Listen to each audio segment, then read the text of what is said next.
সুশান্ত আমার সোনা, ma'am, Sushant please, ma'am. কি হয়েছে প্লিজ বাবা? দাঁড়ান।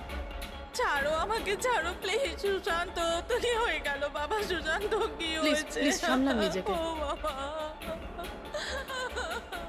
জিমি, এবার আমায় ঠিক করে বলো, কি হয়েছিল, কি করে হলো? স্যার ও কলেজে এলো, স্টেয়ারকেস ধরে ওপরে যাচ্ছিল। আমি ওকে আটকালাম, বললাম যে চল ক্লাসের সময় হয়ে গেছে, একসাথে ক্লাসে যাই। ও আমার কথা শুনলোই না স্যার। ও ছাদে গিয়ে আমার ওকে আটকানো উচিত ছিল স্যার। যদি আমি ওকে আটকে নিতাম এরকম হতো না স্যার। জিমি, নিজেকে এরকম দোষী ভেবো না। আচ্ছা, তুমি কি জানতে যে ও ওপরে গিয়ে এরকম করবে? নিজেকে দোষ দিও না। না স্যার, কিছু তো প্রবলেম ছিল স্যার। শেষ 2 দিন ধরে সুশান্ত এরকম করছিল স্যার। না কারোর সাথে কথা বলছিল আর অদ্ভুত আচরণ করছিল স্যার। আমার ওর সাথে কথা বলা উচিত ছিল স্যার। যদি কথা বলতাম হয়তো তাহলে কিছু। আচ্ছা, এই গত 2 দিন ধরে কি হয়েছিল? মানে বলতে চাইছি প্রবলেমটা কি ছিল? হ্যাঁ, আমরা ওকে হরর হাউস নিয়ে গেছিলাম স্যার। ওর ইচ্ছে ছিল না যাওয়ার, তাও আমরা ওকে ফোর্স করে নিয়ে গেছিলাম স্যার। সুশান্ত ভাই, ভাই কি হলো? সুশান্ত! তার মানে তুমি বলতে চাইছো হরর হাউসে যাওয়ার পরেই সুশান্ত? হ্যাঁ স্যার, কিছু তো হরর হাউসেই হয়েছিল স্যার। আমরা সবাইও ভয় পেয়েছিলাম, কিন্তু সুশান্ত একটু বেশি ভয় পেয়েছিল স্যার। আমরা ভোরবেলা ওকে ওর বাড়িতে ছাড়তেও গেলাম। আমরা ভাবলাম যে শোয়ার পরে সব ঠিক হয়ে যাবে, কিন্তু না স্যার, রাত্রিবেলায় কিছু একটা হয়ে গেছিলো ওর সাথে। ভাই আমার কথাটা শোন, তুই শুয়ে পড়, ওটা একটা শুধু গেম ছিল। তুই ওখানে যা যা দেখেছিস একটাও কিছু রিয়েল ছিল না, সব ফেক ছিল। আমার কথাটা শোন। না না না না জিমি ভাই, আমার কথাটা বিশ্বাস কর, কিচ্ছু ফেক ছিল না, সব সব আসল ছিল ভাই। কিছু তো ছিল ভাই। ও ও এখনো আমার সাথেই আছে। ও আমাকে ছাড়বে না ভাই, আমাকে ছাড়বে না। ওর কথা বলার ধরন থেকে আমার মনে হলো যে ও এখনো ভয় পেয়ে আছে, কিন্তু না স্যার, সুশান্ত ঠিক ছিল স্যার। ওকে কেউ একটা মেরে দিল স্যার, আর আমরা বাঁচাতেও পারলাম না। মেরে দিল সুশান্তকে স্যার।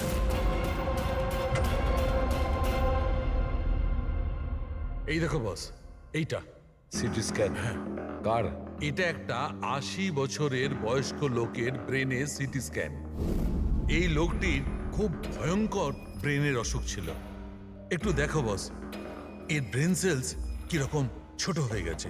আর স্যার, এই সিটি স্ক্যানের ব্রেন সেলস আরো বেশি ড্যামেজড। এই স্ক্যানটা কার? সুশান্ত। কি?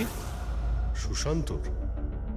একটা ইয়াং হেলদি ছেলের ব্রেনের সেলস একজন বয়স্ক অসুস্থ মানুষের সেলের থেকেও খারাপ? সেটাই তো সবচেয়ে বড় প্রশ্ন অভিজিৎ, কিভাবে?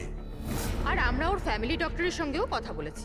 ডক্টরও বলেছে ও একদম ফিট ছিল, না কোনো হেলথ ইস্যুস, না মাথার কোনো প্রবলেম, কিচ্ছু না।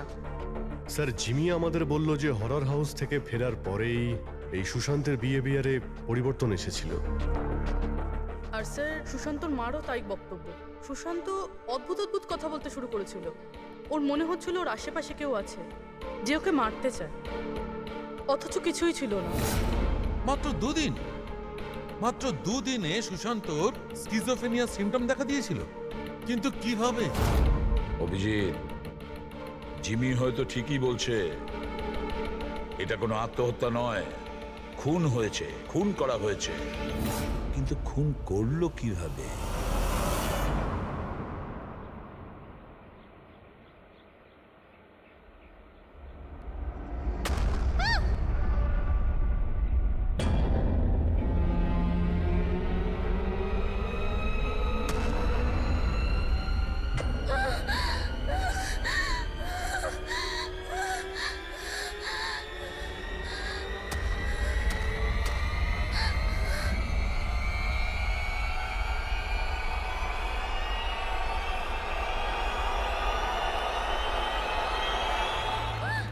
আরে দাঁড়াও শোনা, দাঁড়াও শোনো, শোনো।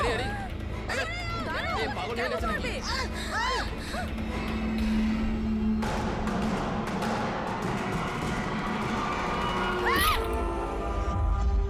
মেয়েটা খুব ভয় পেয়েছিল।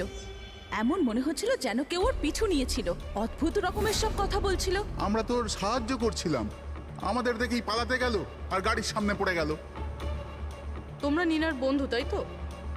তো তোমরা ওকে কখনো অদ্ভুত বিহেভ করতে একদম ঠিক দেখেছো? ছিল, কিন্তু আজ যখন কলেজ এলো একদম অন্যরকম বিহেভ করছিল। জিজ্ঞাসা করতে কিছু বললো না তো, তারপর হঠাৎ করে ক্লাস ছেড়ে চলে গেল। মানে কাল অবধি সব ঠিকঠাক ছিল, তো আজ আর কালের মধ্যে এমন কি হয়েছে যে ও এইভাবে বিহেভ করছিল? কাল রাতে আমরা হরর হাউসে গিয়েছিলাম, আর লীনা খুব বেশি ভয় পেয়ে গিয়েছিল। আমরা ভাবলাম যে সারা রাত ভালো করে ঘুমোলে সকালেও ঠিক হয়ে যাবে।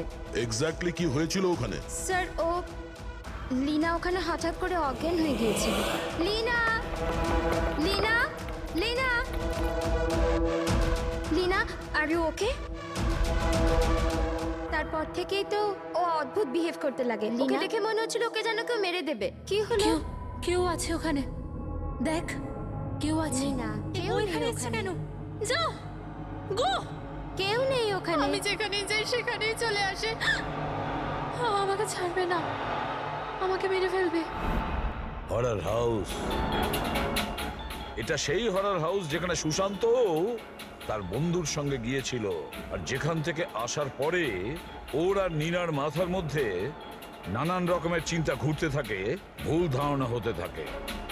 কিছু না কিছু গন্ডগোল আছে এই হরর হাউসে, কিছু না কিছু গোলমাল আছে। এরকম কিচ্ছু নেই স্যার, আমি সত্যিই জানি না ওদের দুজনের কি হয়েছে। তুমি জানবে না তো আর কে জানবে? হ্যাঁ, এই হরর হাউসের ব্যাপারে তোমার কোম্পানি সোশ্যাল মিডিয়াতে মেসেজ শেয়ার করেছিল, তাই না? আর এতে পরিষ্কার লেখা আছে যে এই হরর হাউসে মার্ডার হয়েছে, আর যে কেউ এই বাড়িতে এক রাত থাকলে তাকে 50,000 টাকা পুরস্কার দেওয়া হবে। হ্যাঁ, আর এতে এটাও লেখা আছে যে এই হরর হাউস তৈরি হওয়ার আগে 2-3 জন এখানে রাতে ছিল যারা এখনো নিখোঁজ। এদের এখনো পর্যন্ত খোঁজ পাওয়া যায়নি। স্যার, মার্কেটিং এর জন্য সব কিছু করতে হয়। হরর হাউসের প্রমোশনের জন্য কিছু অ্যাক্টরকে দিয়ে আমরা কাজ করিয়েছিলাম, যাতে লোকেরা এখানে আসে। আপনারা যদি চান তো না আমার ঠিকানা দিতে পারি, আপনারা জিজ্ঞাসা করতে পারেন ওদের। আচ্ছা, তুমি যদি এসব কিছু মার্কেটিং এর জন্য করে থাকো, তাহলে এর পেছনের আসল গল্পটা কি? স্যার, এখানে একজন খুব ধনী মানুষ থাকতো তার নিজের পরিবারের সাথে, বিক্রম। আর একদিন সে নিজের গোটা পরিবারটাকে মেরে দিয়েছিল।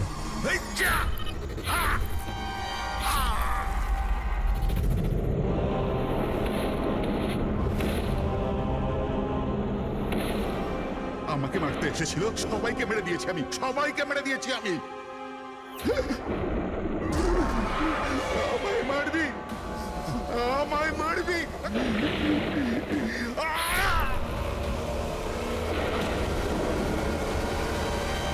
হ্যাঁ স্যার, বিক্রান্তের ব্যাপারে আমি নিউজে দেখেছিলাম। স্যার, এই জায়গাটা এমনিতেই ভূত বাংলোর নামে বদনাম ছিল, তো কেননা সেখান থেকে কিছু টাকা কামানো যাক। তাহলে স্কুল কলেজের বাচ্চাদের এরকম চ্যালেঞ্জ দিয়ে টাকা কামানোর নতুন উপায় বার করেছো? হ্যাঁ, কিন্তু তুমি কি ভেবেছো তোমার এই লোক দুটো বাচ্চার জীবন নিয়ে নিয়েছে? স্যার, আপনি জানেন তো যে হরর হাউসটা আসলে কি? এখানে সব কিছুই নকল স্যার। ভয় পাওয়ানোর জন্য ডেড বডির জায়গায় নকল অভিনেতারা থাকে, রক্তের জায়গায় লাল রং থাকে, লাউড নয়েজেস থাকে, দ্যাটস ইট। এখানে এমন কিচ্ছু নেই স্যার যাতে কারোর বিপদ ঘটতে পারে। স্যার, ডক্টর সালুঙ্কের মেসেজ করেছে। ওর সিটি স্ক্যান থেকে জানা যাচ্ছে যে ওর ব্রেন সেল সেইভাবেই ড্যামেজ হয়েছে, ঠিক যেমনভাবে সুশান্তেরটা হয়েছিল স্যার। এবার বলো, যদি এটা সত্যি নাটক হয়ে থাকে, নকল হয়ে থাকে, তাহলে কারোর ব্রেনের উপর এত প্রেসার পড়বে কি করে? স্যার, আমি এর সম্পর্কে কিচ্ছু জানি না, আমি সত্যি বলছি। ঠিক আছে, আজ রাতে এই হরর হাউসে আমরা থাকবো। জানতে তো পারা যাবে বিজনেসের নামে এখানে কোন কোন খেলা চলছে।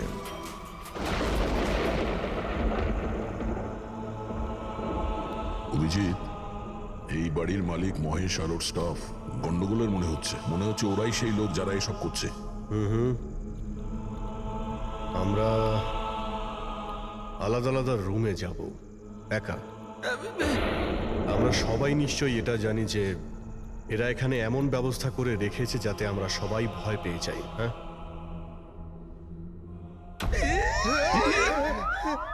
পঙ্কজ, বি ভেরি কেয়ারফুল, ঠিক আছে? এই বাড়িতে 2 জন মারা গেছে, অনেক কিছু হতে পারে যখন তখন, তাই সাবধানে থেকো, ঠিক আছে? হ্যাঁ স্যার। সবকিছু ভালো করে দেখবে, ঠিক আছে? Be alert.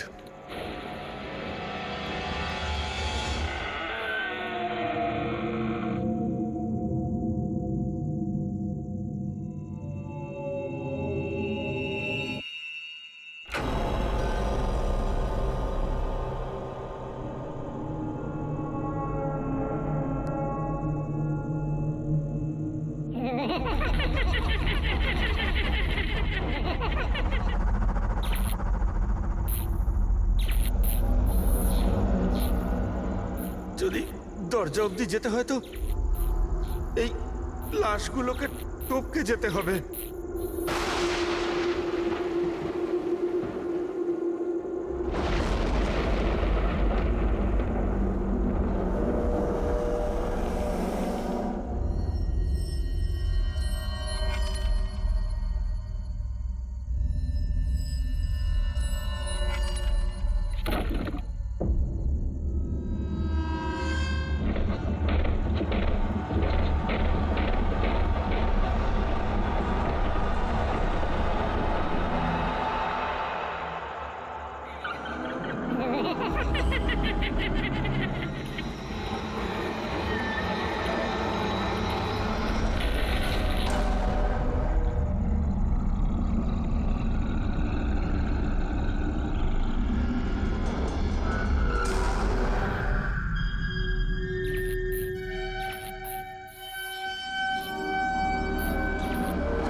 Vikrant,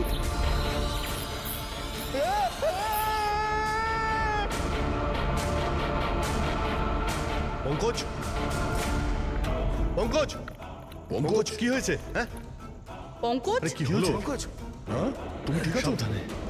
Aruni, Freddie, Freddie, তাড়াতাড়ি হসপিটালে নিয়ে যাও। হসপিটালে নিয়ে যাও, তাড়াতাড়ি। পঙ্কজ, চল চল সাবধানে। ভাই, চল। কি হলো তোর?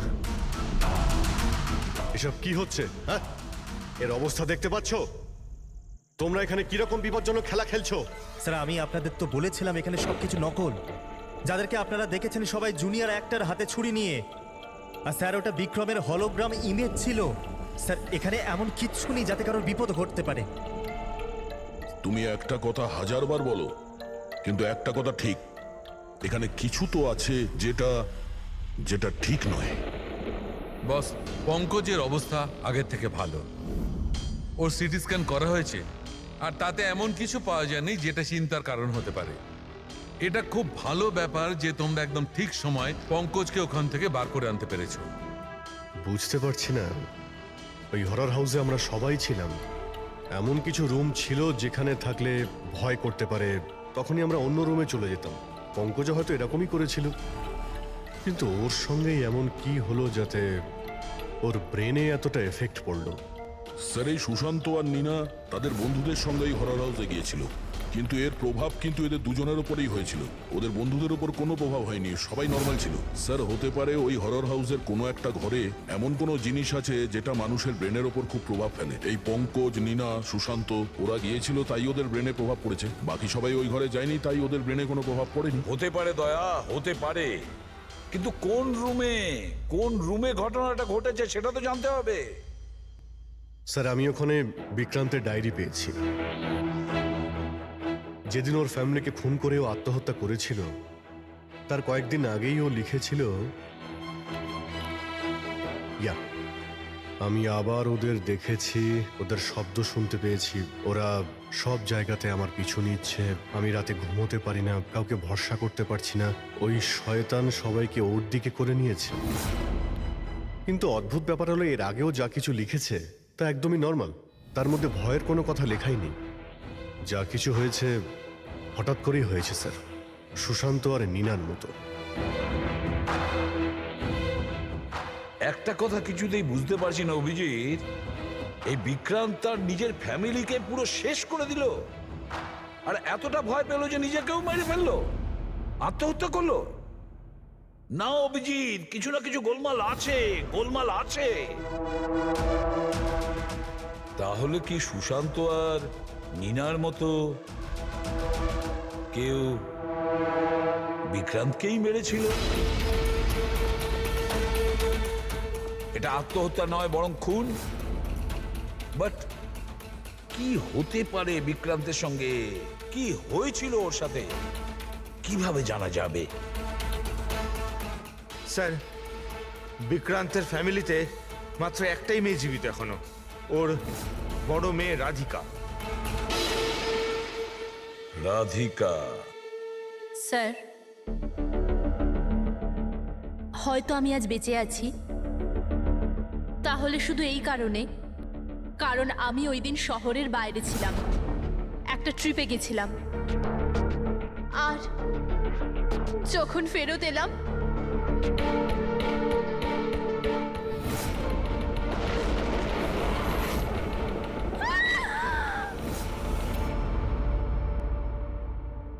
ওনার ডায়েরি আমি পড়েছি, তাতে এটা জানতে পেরেছি যে 10 সেপ্টেম্বরের আগে উনি একদমই নর্মাল ছিলেন। তারপর থেকে উনি কাউকে দেখে ভয় পাচ্ছিলেন, মনে হচ্ছিল কেউ ওনাকে মেরে ফেলতে চায়। 10 সেপ্টেম্বর স্যার 10ই সেপ্টেম্বর তো আমরা বাবার 50 বার্থডে সেলিব্রেট করেছিলাম, অনেক লোক এসেছিল, ফ্যামিলি, ফ্রেন্ডস, আর স্যার বাবা তো খুব খুশি ছিল। স্যার কিন্তু বাবার বার্থডের পরেই ওনার বিহেভিয়ার চেঞ্জ হয়েছিল। অভিজিৎ, তার মানে বিক্রান্তের সঙ্গে যা কিছু ঘটেছে সেটা ওই বার্থডে পার্টিতেই হয়েছে। কি কি এমন হয়েছিল যেটার কারণে বিক্রান্ত সেদিন ডিস্টার্ব ছিল? কি হতে পারে? আচ্ছা রাধিকা, আপনি বলতে পারবেন ওই দিন বার্থডেতে কারা কারা এসেছিলেন? ওই দিনের ভিডিও আর ফটোগ্রাফসও চাই আমাদের। সারা রাত বিক্রমকে পার্টিতে একদম নর্মাল লাগছিল, কিন্তু লেট নাইটে কারোর সাথে ওর ঝগড়া হয়েছিল। আমি দূর থেকে দেখেছিলাম, খুব জোরে জোরে তর্ক বিতর্ক চলছিল। তার সঙ্গে অজয়, বিক্রান্তের বেস্ট ফ্রেন্ড। বিক্রান্তের সাথে? স্যার অনেক বড় ভুল করে ফেলেছে আমার বাবা মা, নিজের মেয়ের বিয়ে বিক্রমের সাথে দিয়ে। যদি ওর বাঁচতেই না ইচ্ছা ছিল তাহলে মরে যেত, কিন্তু আমার বোন আর বাচ্চাদের মারার কি দরকার ছিল? বিক্রান্ত মারা যাওয়ার পরে সমস্ত প্রপার্টি তো রাধিকার নামে হয়ে গিয়েছিল না? নো স্যার, বিক্রমের ব্যবসা আর ওর সম্পত্তির মধ্যে রাধিকার কোনো ইনভলভমেন্ট নেই স্যার। ওর পরিবারের পর ও পুরো ভেঙে পড়েছিল, একটা টাকাও নেয়নি স্যার, বেশিরভাগ টাকাটাই ও চ্যারিটি করে দিয়েছিল। আর বিক্রান্তের বিজনেস? স্যার ওর কাজিন আছে না দীপক, ওই সব সামলাতো। দীপক, বিক্রান্তের মৃত্যুর পরে ওর পুরো বিজনেসের প্রপার্টি তুমি সামলেছ, তাই তো? কারণ বিক্রান্তের ফ্যামিলিতে আর কেউ ছিল না, শুধু রাধিকা ছাড়া। আর রাধিকা নিজেকে বিজনেস আর প্রপার্টি থেকে নিজেকে সরিয়ে দিয়েছিল এই জন্য, তাই তো? আগে সবাই এটা জানতো যে বিক্রম আমার কাজিন ছিল, আর কাউকে তো দায়িত্ব নিতেই হতো। কিন্তু এসব আপনি আমায় কেন প্রশ্ন করছেন? দেখুন, বিক্রম আর তার পরিবারের সাথে যা কিছু হয়েছে তার আফসোস সবারই আছে। ওটা একটা দুর্ঘটনা ছিল, চক্রান্ত নয়। আপনারা সবাই এটা ভাবছেন যে দীপক আত্মহত্যা করেনি, খুন করে দিয়েছে কেউ ওকে। আমি মেরেছি ওকে, আর টাকা দিয়ে আমি খুন করিয়েছি ওকে। স্যার, ও আমার খুব ভালো বন্ধু ছিল, খুব ভালো। আমাদের দুজনের মধ্যে পুরো একদম ভাইদের মতো ভালোবাসা ছিল। আমরা তো জেনেছি যে অনেক দিন ধরেই তোমাদের দুজনের বন্ধুত্বের মধ্যে একটা চিড় ধরেছিল। কি বলছেন? না স্যার, স্যার ওই যে হয় না বন্ধুদের মধ্যে মাঝে মাঝে ওই একটু ঝগড়া হয়, প্রবলেম হয়, ওইরকমই কিছু হয়েছিল। কিন্তু স্যার পরে আমরা প্যাচ আপ করে নিয়েছিলাম। স্যার স্যার আমার কথা ভালো করে শুনুন, যদি আমাদের মধ্যে বন্ধুত্ব না থাকতো তাহলে ও কি আমাকে পার্টিতে ডাকতো? হ্যাঁ, রাইট। আর ওই পার্টিতেই তোমার সঙ্গে খুব ঝগড়া হয়েছিল বিক্রান্তের। ঝগড়া? আমাদের কাছে একজন সাক্ষী আছে।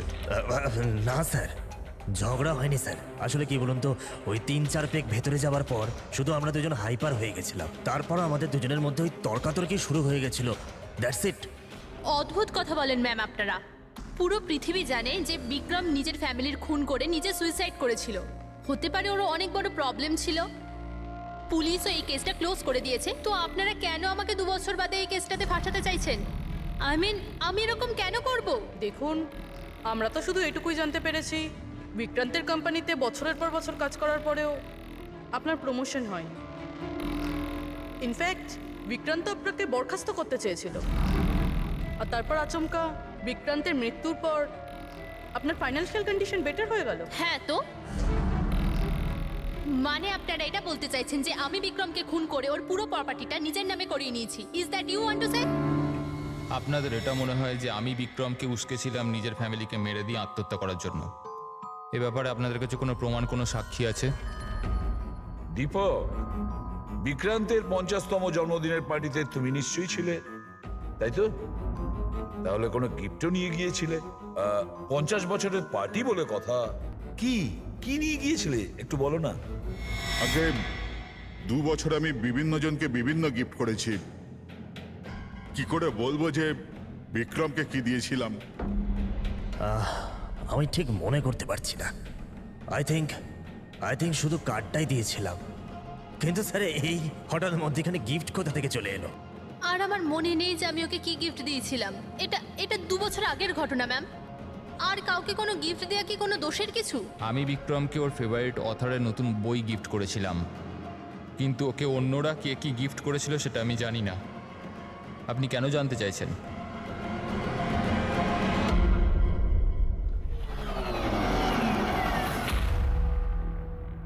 সবাইকে জিজ্ঞাসাবাদ করেছি স্যার, শুধুমাত্র 4 জন লোক, অজয়, দীপক, দিব্যা আর নন্দন গন্ডগোলের মনে হচ্ছে স্যার।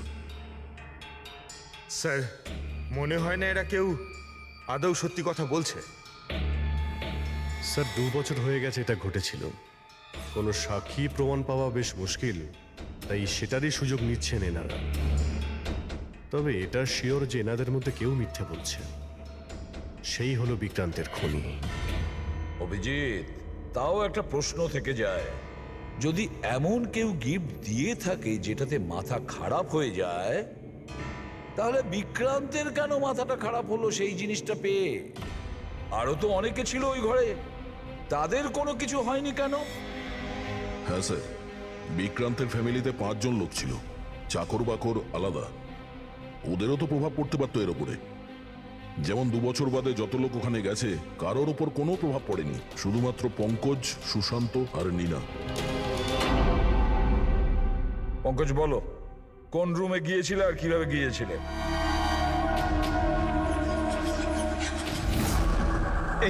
এটা করিডোর ছিল স্যার।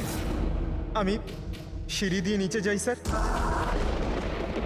করিডোর ক্রস করে এখানে হলে যাই স্যার, আর তারপর স্যার ওখানে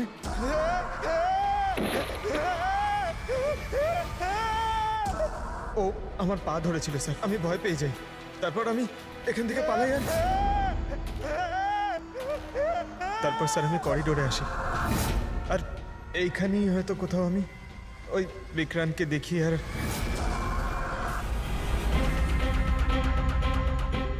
হ্যাঁ স্যার, পঙ্কজকে আমরা এখানেই পেয়েছি, এই করিডোরেই। আর নীনাকে ওর বন্ধুরা এই জায়গাতেই দেখেছিল। আর সুশান্ত এখানেই, সুশান্ত! এই জায়গাতেই পেয়েছিল। আর সেটা যাই হোক, যেটা আমরা খুঁজছি হতে পারে এর আশেপাশেই কোথাও আছে। স্যার ওখানে কি থাকতে পারে? ওখানে তো অ্যান্টিক্স, পেন্টিং, না জানি কি কি ছিল। ওখানে এমন কি থাকতে পারে যার জন্য ওরা মারা গেল? স্যার, বিক্রান্তের মৃত্যু 2 বছর আগে হয়েছিল, আর এই দুজনের মৃত্যু সবে মাত্র হয়েছে 2 বছর পরে। এমন কি জিনিস থাকতে পারে ওখানে যার ফলস্বরূপ এতগুলো মৃত্যু হলো? কি আছে সেটা খুনি বলতে পারবে। সিআইডির লোক এটা বলল যে ওই রাতে যা যা হয়েছে সেসব আমাদের থেকে আরেকবার জানতে চায়। এই জায়গাতেই যেখানে পার্টি হয়েছিল সেখানে এক্স্যাক্টলি কি হয়েছিল, ওই রাতে কে কি করছিল এবং কোথায় ছিল। আরে এসিপি স্যার এখন অব্দি এলেন না কেন? আমি এর থেকে বেশি অপেক্ষা করতে পারবো না। এনাফ। একটা কাজ করি, এসপি স্যারকে একবার ফোন করে নিই। ওকে। আরে তোমরা যা করবে করো, আমি তো চললাম। আমি এখানে এক মুহূর্ত থাকবো না, আরে এক মুহূর্ত থাকবো না। আরে দাঁড়া না একবার।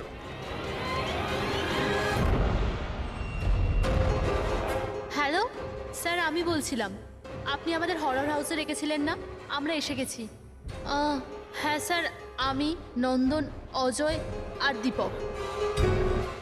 কি আপনি ডাকেননি? এরকম কোনো কথাই হয়নি। Okay sir. কি হলো?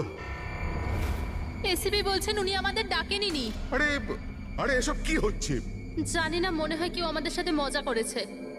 চলো যাই এখান থেকে। চলো তাড়াতাড়ি চলো। কোথায় যাবে তোমরা? ওপর দিয়ে যাবার কোনো রাস্তা আর নেই। এখন কি করবো আমরা? আর এখান থেকে বেরোবো কি করে আমরা এখন? কোনো দ্বিতীয় রাস্তা তো হবে। হ্যাঁ খোঁজো, দ্বিতীয় রাস্তা খোঁজো এখান থেকে বেরোবার। চলো চলো তাড়াতাড়ি খোঁজো দ্বিতীয় রাস্তা। এক কাজ করো, তুমি ওদিকে দেখো, আমি এদিকে দেখছি। হ্যাঁ।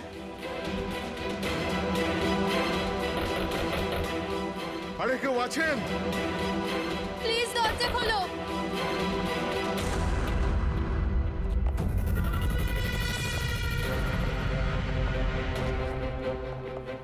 এসব কি মজা হচ্ছে স্যার? আপনারা কেন বিরক্ত করছেন আমাদের? বিরক্ত করছি না আমরা, শুধু পরীক্ষা নিচ্ছি আর তার রেজাল্টও পেয়ে গেছি। আমরা বুঝতে পেরেছি খুনি কে।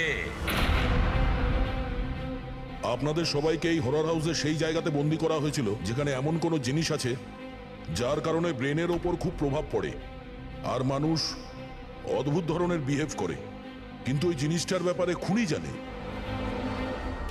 আর সেই জিনিসের কারণেই খুনিকে চিনতে পারা গেছে। খুবই স্বাভাবিক খুনি ওই জিনিসটাকে নোটিস করবে, তার থেকে দূরে যাওয়ার চেষ্টা করবে, কারণ ও এটা চাইবে না যে বিষাক্ত কেমিক্যালের প্রভাব ওর উপর যেন না পড়ে। চারিদিকে দরজা বন্ধ ছিল, ও এখানে আটকে গিয়েছিল, সেই জন্যই ও ওটাকে ছুঁয়ে ফেলার ভুল করে। আর এই ঘরে কি কি ঘটেছে সবকিছু সিসিটিভি ক্যামেরায় বন্দী।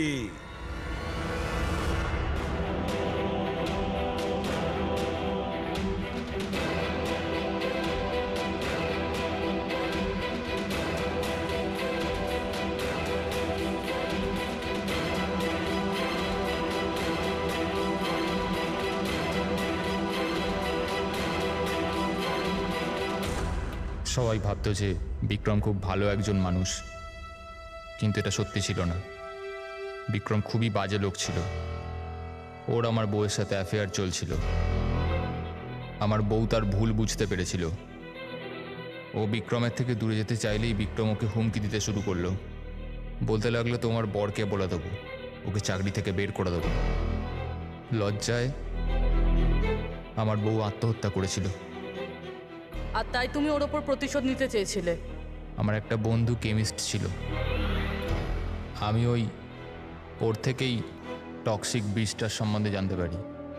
আমি জানতে পেরেছিলাম যেটা এমন একটা কেমিক্যাল যাতে মানুষ মানসিকভাবে অসুস্থ হয়ে পড়ে আমি বিক্রমকে গিফট দেওয়ার জন্য একটা অ্যান্টিক লণ্ঠন কিনলাম, আর ওর সলতেটাকে ওই কেমিক্যালটার মধ্যে চুবিয়ে ওকে গিফট করে দিলাম। যখন যখন বিক্রম ওই লণ্ঠনটাকে জ্বালাতো, ওর বিষাক্ত ধোঁয়া সারা ঘরে ছড়িয়ে পড়তো। বিক্রমের ওপর ওই ধোঁয়ার প্রভাব সেইভাবেই পড়ল যেভাবে আমি চেয়েছিলাম। ফলে ও আস্তে আস্তে পাগল হতে থাকে, আর একদিন হঠাৎ পরিবারের সকলকে মেরে দিয়ে নিজেও মরে যায়। কেউ কোনোদিন এটা জানতেও পারেনি যে ওই কেমিক্যালটার জন্যই ও এত বড় একটা কাণ্ড ঘটিয়ে ফেলল। আর একদিন কেসটা বন্ধ হয়ে গেল। তারপরে বিক্রান্তের এই বাড়িটাকে মহেশের বাবা কিনে নেন। মহেশ এটাকে হরর হাউস বানায় আর বিজনেস স্টার্ট করে দেয়, কিন্তু ওই জিনিসটা এখানেই রয়ে যায়, স্টাডি রুমে না, করিডোরে, যার জন্যই এইসব হচ্ছিল।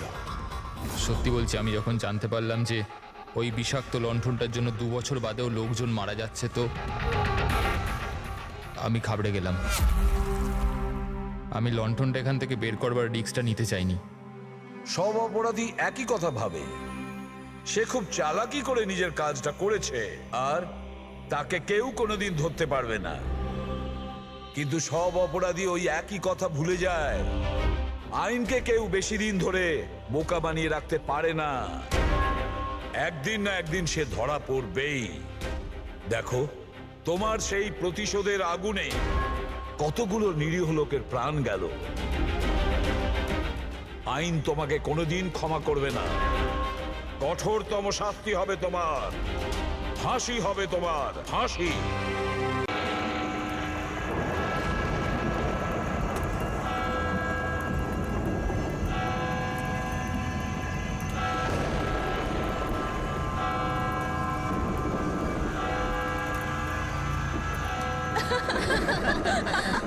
খুব মজার জোক ছিল, শুনেছো তুমি?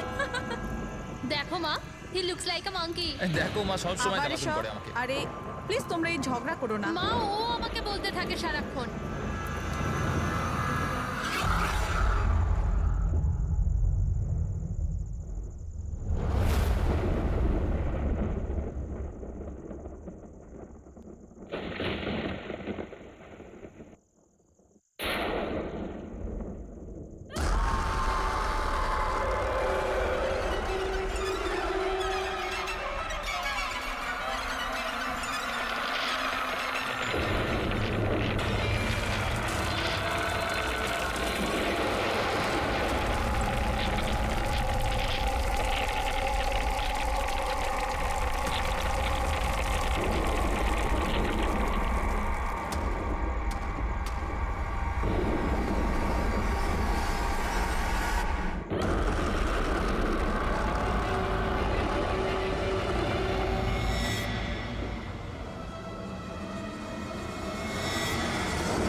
তো এইটা হলো হরর হাউস। Adventure again. আরে ভাই, ভয় পাচ্ছিস নাকি? আরে ভয় পাস না, আমি আছি তো সাথে। যদি কিছু হয়ে যায় আমার? আরে কি আর হবে ভাই, আরে কি আর হবে ভাই। স্যার এসে গেছেন। হরর হাউস চ্যালেঞ্জ তো নিচ্ছেন আপনারা, কিন্তু একটা কথা আপনাদের বলে দিই, এটা কিন্তু অতটা সহজ নয়। দুর্বল হৃদয়ের জন্য তো একেবারেই নয়। এটা ওই বাড়িটাই না যেখানে 2 বছর আগে একটা ফ্যামিলির মধ্যে মার্ডার হয়েছিল? আগে হ্যাঁ, গোটা ভারতবর্ষের থেকে ভয়ানক জায়গা দ্বিতীয় নেই। অনেকেই চেষ্টা করেছে, কিন্তু আজ পর্যন্ত কেউই বেশিক্ষণ এখানে টিকতে পারেনি। তাহলে বলো, তোমরা কি এই চ্যালেঞ্জ নিতে প্রস্তুত? জিমি ভাই, অল দ্য বেস্ট। জিমি, তুই তুই তুই ভয় পাচ্ছিস না এখানে?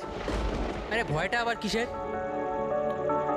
আমি সিআইডি অফিসার হতে চাই, এসিপি প্রদ্যুমানের মতো, brave and strong. Good morning sir. Good morning Jimmy. আজ হঠাৎ কি মনে করে? কেমন আছো? খুব ভালো আছি স্যার, একদম আপনার মতো। আমার মতো? স্যার আপনার মতো থাকলে তাহলেই তো বড় হয়ে আপনার মতো সিআইডি অফিসার হতে পারবো। আরে বাবা, আমার মতন সিআইডি তে এসিপি হবে? আর এমনিতেও এইসব তো ফেক ব্যাপার, কিছুই রিয়েল নয়। সব ভয় পাওয়ানোর জন্য। আরে কিছুক্ষণ থাকবো ভেতরে, তারপর চলে যাবো বাইরে।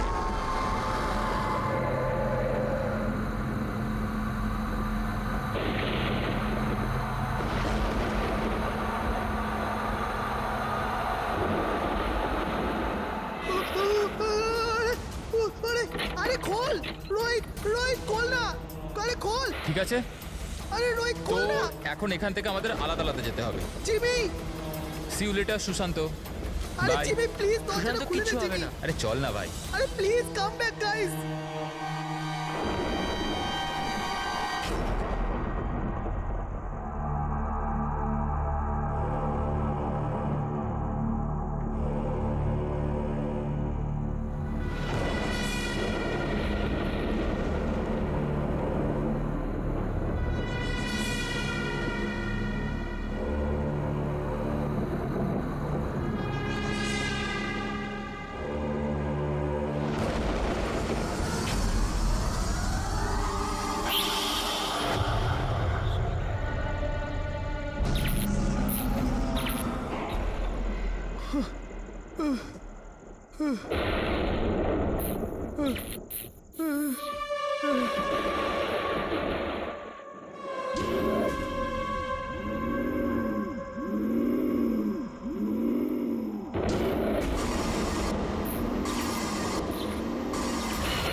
সুশান্ত,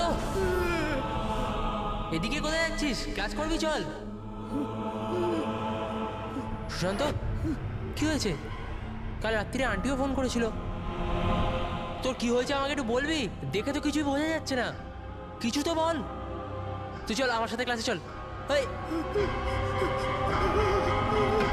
কিছু তো প্রবলেম আছে।